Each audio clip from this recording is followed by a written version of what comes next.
Hello my wonderful viewers, welcome to my platform. This is Linda's TV show. If it is your first time of coming across this channel and you like what you see after watching, please subscribe, put on your notification bell, set it to all notification. In that way you'll be able to get notified each time I upload a new video, even those without notification. Here we react to all forms of videos, international and local. Every Saturday by 2 p.m. we have our interaction section. You are free to call in to air your opinion about the happenings in our society. Invite your friends, share my videos with your families and colleagues. Do not keep this information to yourself. Myself, I will be sitting down here to watch this video together with you from the beginning to the end. Then we'll go to the comment section and leave our comment, our opinion about the video we watch constructively. Your colleagues were just missing you out there. They didn't know how to manage their feelings. I mean, the emotions, considering your enormous contributions to the PDP and of course the Senate, helping the Senate President to stabilize your role as minority leader and all of that. It looks like everybody just was missing you. But here you are, it looks like you are now the minority leader of ABGA. Yes, I'm the minority leader of ABGA. In the Senate I'm still part of the minority. Yeah, my colleagues, I think they felt that it wasn't really following the proper procedure, which of course is right. I met with them after the what happened on the floor, and I explained to them again, because I think the explanation is very clear in my letter of why I had to leave the People's Democratic Party. And essentially, let's just put it this way. We stay in a milieu in which we think we ought to be going forward and we ought to be doing much better than before. But it was unfortunate in this last primaries that we got to a situation in which like a journalist, Ike Abonyi, said in one of his write-ups, he said that those morally challenging things seem to find a natural habitat in PDP. You know, and that was what we felt. I don't think anybody in PDP will say that I did not do my work very well as a minority leader.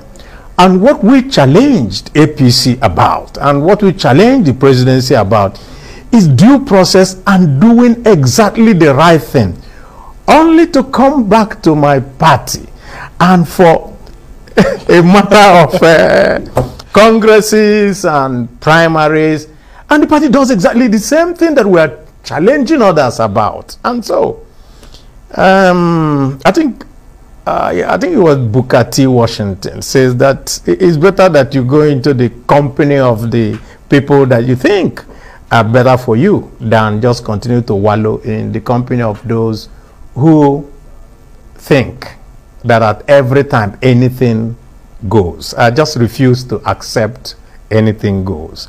I think what happens in Nigeria is simple too, especially in politics, and it's like this. Okay, if you can't beat them, you join them. So something wrong happens and they say don't worry about it, just join them. So you join them and start doing the wrong thing, and then when you do the wrong thing, how will Nigeria progress? And that is the issue that confronts each and every one of us wherever we find ourselves in the country. Will you decide to do the right thing so that the country will be better for it, or will you just do the wrong thing? In your own context, what is the right thing? Now let me say what is the right thing in terms of what we did. Yeah. Now, how did we get to where we got to in the PDP? We had an electoral act that made a specification. I do not agree with the interpretation given that elected delegates mean only those that you elect that time the so-called well, that one has been controversial. Yeah, I think that no. So let's put yes. On top of that, for the election of that 3-man thing, there are also guidelines of the party that the party ought to follow. And what happened in Abia State was that those guidelines were not followed. And we made representation, because usually they will tell you, oh, you know, you have to follow party guidelines. So we made a representation from the state to the national. We met with the national chairman and the national working committee, and we made a presentation and said, these guidelines were not followed. Therefore, the 3-man ad hoc that you have produced are not the proper ones, and we want a review.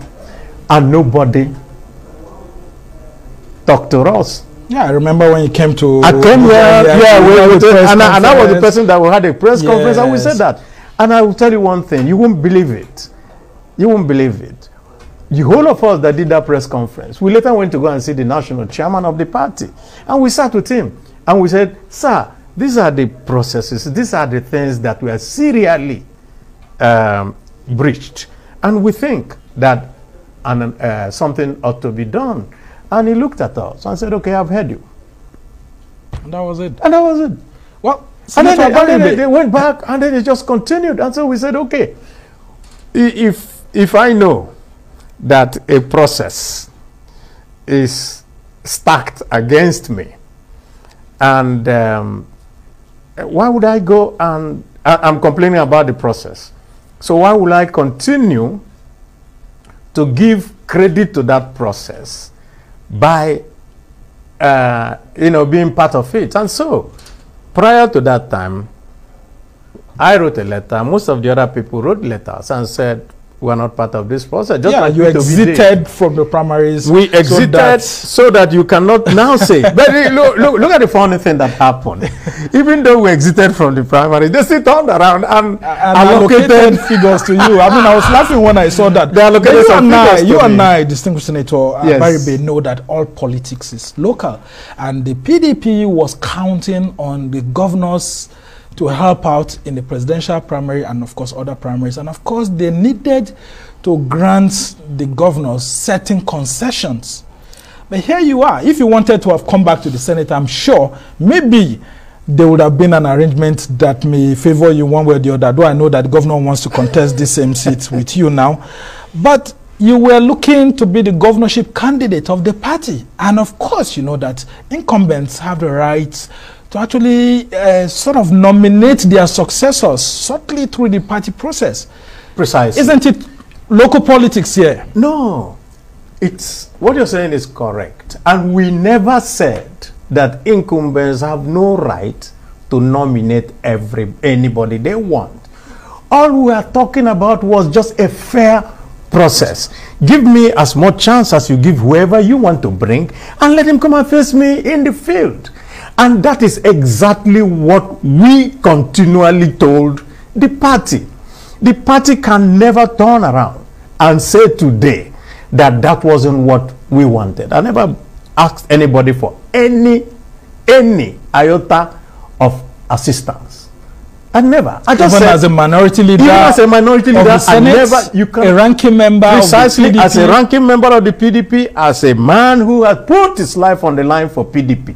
I never asked for anything. I simply said, give us a chance. Just give us a chance. Let's go into the field. Why would you not do that? That is the point. And that's why I say that somehow, like Ike said, there seems to be a natural habitat for those, of course, morally challenging things. People would have said, as a former deputy governor of Abia State, that you should have been accorded certain respect by the party, that it looks like the PDP just used and dumped you. Do you feel betrayed? No, I don't. I only feel disappointed in some of the leadership of the PDP. I would not want to talk about them, but I think that the same Ika Aboni said that they were pecuniary hypnotized. Interesting. Or dollarized. Well, let me just say pecuniary hypnotized. And therefore, it was very difficult for them to, just like, you know, Samuel Wabungwa, when they asked him, I think it was here. I think it was here that you asked him, what happened? Why would your people not vote for you? And said that when people see some dollar, they forget their father's name. Forget their father's name. Yeah. So I think that's exactly where we found ourselves. But I do not actually bother so much about it. Like Peter B said, I wanted to be governor. Not just to be governor, but to change the trajectory of the state. You understand? I think Peter said it with regard to the, that I'm desperate. Yeah, that he's not desperate to be Nigerian president. Desperate to be Nigerian president, but desperate so to see the situation, the country change. Precisely, it's exactly what I had.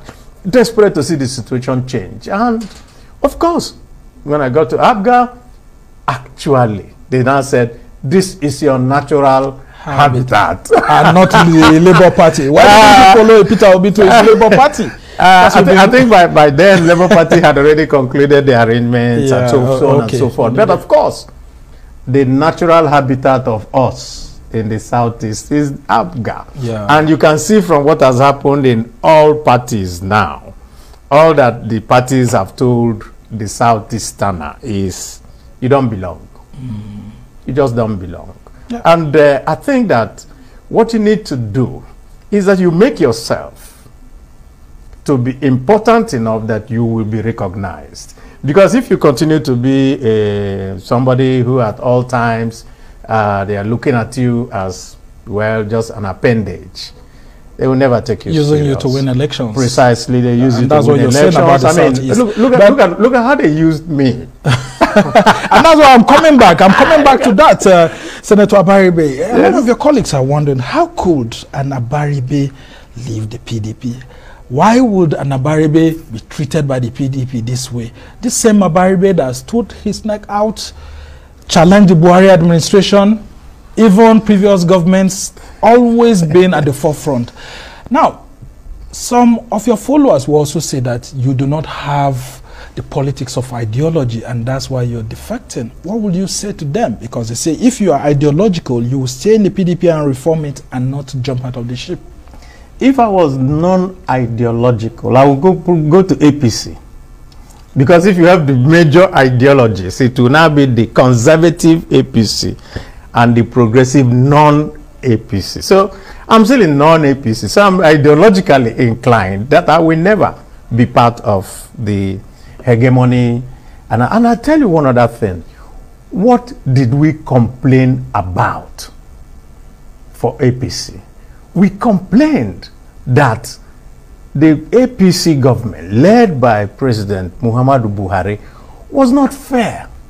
Just was totally unfair to the people who are not from what he claimed is his own place. You remember that in 2016, immediately after he had come and he started making his appointments, I was the first person to raise it on the floor of the Senate and said, you can have all the security apparatus under. He must be a Muslim, he must be a Northerner and all that. As if they're the only people who inhabit this country. And at the time that I was saying that, I was talking for the rest of Nigeria. Yeah, and I will still continue to talk for the rest of Nigeria. Even the APC guys, sometimes when we have interviews with them, they'll be saying, yeah, it looks like Abaribe was actually right in some of the criticism. The good ones, they actually accepted them very well. But how about you, Senator Abaribe, misreading the politics of Abia State? You wanted to be governor. There's the old Bend there and then old Aba regions and all of that, where there's always this tectonic movement between these two and all others. Did you by chance not, use your political barometer to weigh in the Abia politics well before agreeing to go for the governorship? No, I actually read it very well. The people in Abia, what they wanted was not the shift from one part to the other.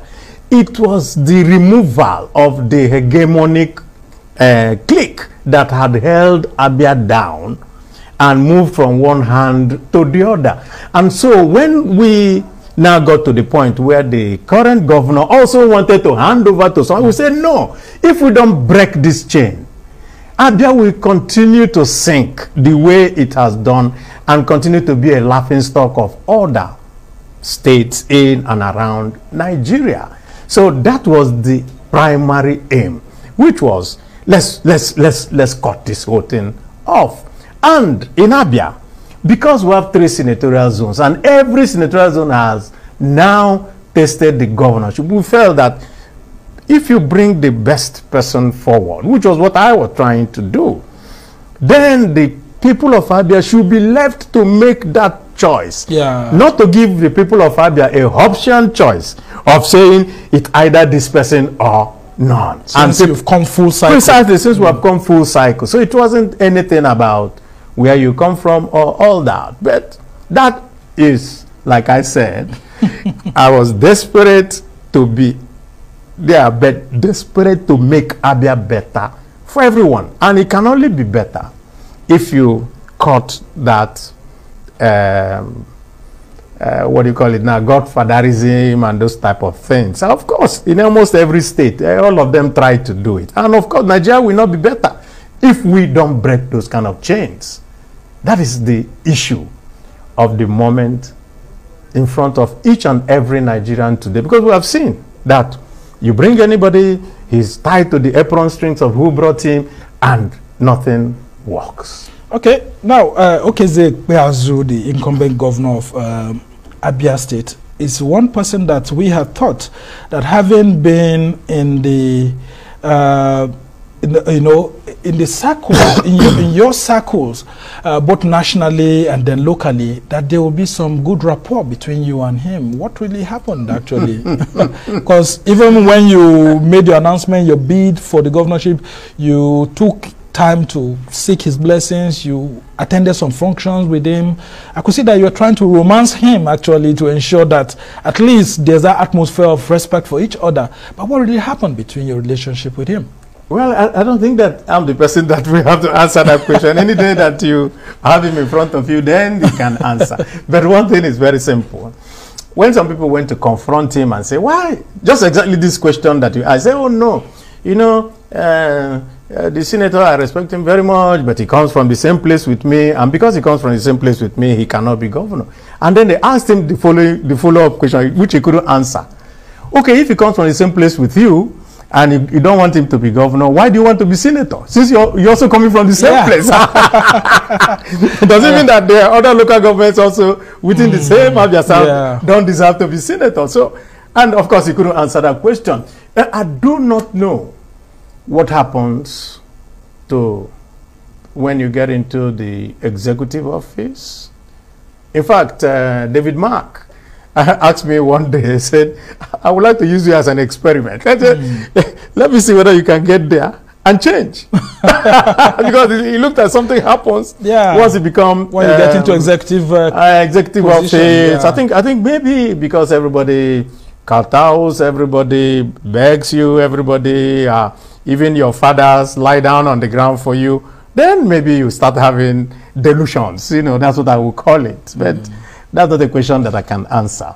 Okay, but you still have a good relationship with him personally? I don't have any adverse relationship because, I mean, I respect your office. I come to you and I say, let us do this. But if you don't say, oh, that you don't accept, all I asked him was, let us have a level playing ground. I don't care if you're bringing your younger brother.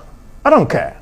But let the person get to the field with me and test himself with the public. So the problem now is, of course, you don't even want it to happen. You now get the party and then, of course, all those things. For me, I'm in Abga. I'm the senatorial candidate for Abga. Both of you are going to slug He's going to be in the senatorial candidate. Let us now, we will now meet and let the public choose between me and him. And you think you have the capacity to withstand a sitting governor? Well, the point really is that if it's in terms of going inside your bedroom and writing the list of a few people, you can do that. But the public, You're going to have to, the public will have to make up their mind about you. And do you think it's going to be a referendum on what you have done, not just for Nigeria, but for the Southeast? It's going to be a referendum on both of us. His performance as governor and my performance as a former Senate minority leader and somebody who talks about matters concerning the Igbo race. Yes, and of course, I want us to go on the break now. When we come back, we'll be talking the general issues now. The Igbo race, national politics, and of course, the presidential candidates who have emerged. My pleasure. All right, you're still watching the Arise interview. When we return, the conversation continues with Senator Anyinnaya Abaribe. Stay with us.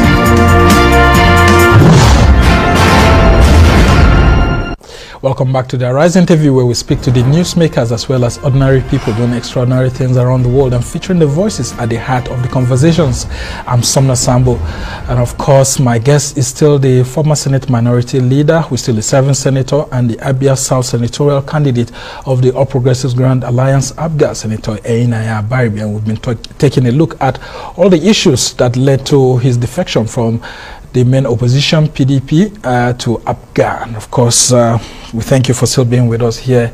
Just before we go into the national issues, what do we now do with all your promises to revamp ABIA, your blueprints and all of that? What happens to all those dreams? It will not be a waste. I'm in touch with the candidate for ABGA, and we speak virtually every day. I am assuming that he also has a blueprint. And so what we're going to do is to check and balance all the blueprints and say, what is in the best interest of Abia State? How do we now move the state beyond where it is today?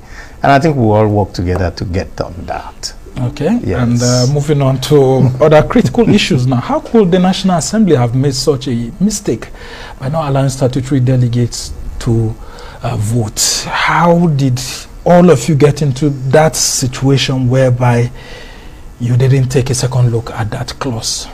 I think what happened from all our investigations was that that section in the old act, section 87.7, was not tampered with. And so because it wasn't the one that was not tampered with, nobody took time to say, where are all the ones that were not? You know what they were doing is that, okay, the ones you tamper with, you now delete, something like that. And so I think that there was just an oversight because it wasn't tampered with. Everybody assumed that it was there. It was when the interpretation, the controversial interpretation, that came up, that everybody said, what's going on here? And so they said, okay, if it is that, why don't we simply restore that 87.7? And of course, you know what now happened? When they sought to restore it, the president refused to sign. He was paying all of you back. And he said he was going to pay. But look, this is law. You don't pay people back in law. But you also use the law for your own calculations to fight the governors. Where? Well, by trying to see how you reduce the influence, cut the influence of the governors. Where? That is the point. And at the end, you ended up shooting yourself. Sambo, it's a general accusation that has no basis in the fact. Nobody fought anybody. I'm in the opposition. I will not be part of saying, let us fight anybody. Why? So, at what point and what was the problem? The problem was 84.4, where there was this interpretation on who was a civil servant and who was now a public servant. That's just it. And we said, you cannot be a public servant. For example, a serving minister, and you come out like these ones have done now to run for president without resigning for the civil service. Of course, they have their own regulations also. And we felt that that was a lacuna because there was nothing spoken about public servants, and that's how we inserted that. And some people mischievously interpreted it. Okay, assuming without conceding that somebody like the Minister of Petroleum, Minister of Transport, Rotimi Amechi won the candidacy of APC while still being a minister? How would that work? Assuming, without conceding, that the governor of the central bank, who we understood some people were running around to try to make him candidate, had also succeeded. So he will now be holding the two portfolios, because there was nothing in the law that also said you needed to resign if you win. So those things, but they were focusing on the constitutional interpretation, precisely, which says that it's 30 days before the general election that they would have to resign. For a civil servant. And I think that is the point that everybody tended to miss, the distinction between the two. So when they now try to merge themselves with civil servants, say, oh no, we can stay there for 1 month. And we said, but you can be fired tomorrow. The civil servant cannot be fired. So there are two different things or categories of people, and we needed to make that distinction. Never mind all these later day interpretations that they come up with. It's not true. But do you think... And also, just to put a second one, a statutory delegate was elected to his office. Is that not so? Yes. I was elected as a senator. So how can I now make a law to exclude myself? That wasn't what was intended. Yeah, but the governors also had the leeway to be able to appoint some other statutory delegates, which is what many of you were afraid or fearful of. No. Because of the aides, other appointees, which may be more than the elected. The party guidelines already had specified how governors could bring people or not. That had nothing to do with us. It was already in the party guidelines. If you check every party guideline, you will see that. In fact, the problem we had was also tested in court. I think Doguan, somebody in the House of Rep, they went to court, and the court says that was a very wrong interpretation. And I also feel personally that that interpretation of elected delegates was a wrong interpretation. But even at that, they still turned around to want to manipulate that process. And that is where it becomes very, very difficult for us to follow. Okay, so you say that it's 3 persons. I don't care whether it's 3 persons. So let the person come and do an election too. And then you go behind in some room in government house and write out a list. And then you bring it out. And I, as the minority leader and as a senator, I didn't know who was brought up from my ward to come and vote. How could that happen? Let's be clear, each of the ad hoc delegates were meant to be elected. Precisely, they were meant to be elected, not selected somewhere. So how could a minority leader and a senator not know who was supposed to be from? But the governors said these elections were held and people were elected.